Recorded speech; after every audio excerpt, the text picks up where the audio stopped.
We're back with another themed inventory, this time a neon themed build. This has been suggested by multiple people, so I figured it was time to do it, and I think we've got some really cool skins in here, so it's definitely one you want to stick around until the end for. Budget-wise, the gun skins in this video come out to around £350, which is slightly more towards the expensive side, but I wouldn't consider it crazy compared to some of the inventories we've built recently. But for a brief overview of this one, we're going to be focusing on blue, pink and purple coloured skins that ideally have some kind of neon lighting.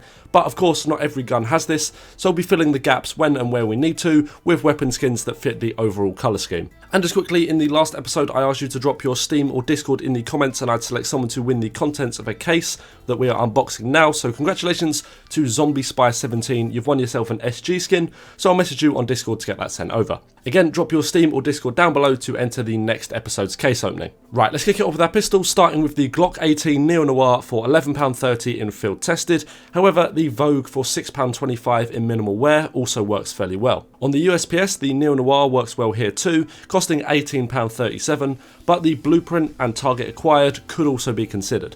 For the other CT starting pistols, the acid etched P2000 works well for £1.86 in factory new. For the P250, the Digital Architect is a very cool but also rather expensive skin, coming in at around £40 for minimal wear. For the Tech 9, we have a very obvious choice in the Decimator, and as some of you might expect, we'll be seeing this skin a bit later as well. This one sets you back £9 exactly in field tested, so let's grab one of them. The CZ75 Tacticat isn't neon, but it does fit the colour scheme well, so let's spend £1.43 for one of these in factory new. The Dual Berettas Flora Carnivora aren't neon either, but again the colours work well, so let's spend £2.83 on these. For the 5.7, the best option is probably the Hyper Beast for around £32 in field tested. For our high caliber pistols, let's start with the R8 Crazy 8, which is actually one of my favourite R8 skins, for just £1.36 in minimal wear.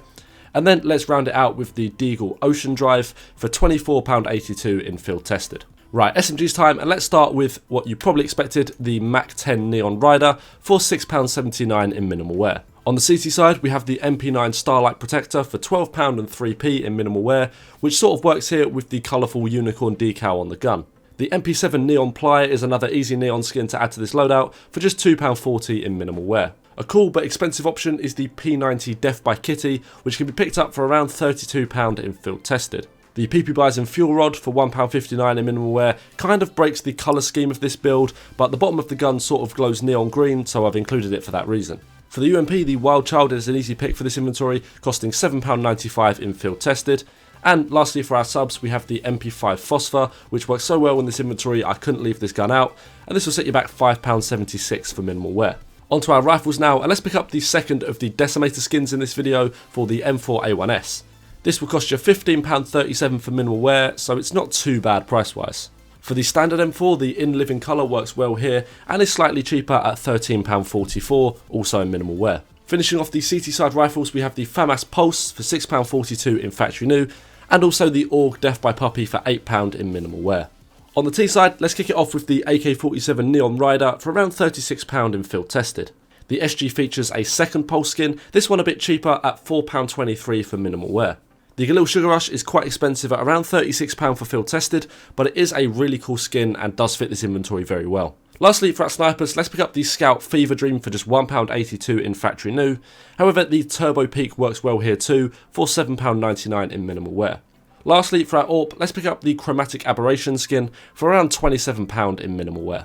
For our knife and gloves combo on this one, it might get quite expensive, but I think the combos that we can build are really cool. Starting with our gloves, we have the Sports Gloves Vice, which are definitely some of the most expensive gloves in the game. For a pair of these in well worn, you'll be looking at around £1,500, but luckily they still look okay in these higher floats. And for our knife, we have two options. The first one is to pick up any of the Phase 2 Doppler skins. These have a really cool pink and purple blade that matches the pink on the gloves and the rest of the inventory overall. A Huntsman knife in Phase 2 Doppler can be picked up for around £470, so while expensive, compared to some knife skins, it is relatively affordable. The other option will likely be a lot more expensive, and that's to try and pick up a case-hardened knife with a lot of blue on the pattern. While a full blue gem is best, just having it decently blue works well here too, and likely saves you a lot of money. Either of these are great options, so choose whatever you think looks better, and most importantly, what you can afford. So, hopefully you enjoyed this video. Remember to drop your Steam or Discord in the comments to be entered into the next video's case unboxing. Make sure to like the video and subscribe to not miss future episodes, and I'll see you in the next one.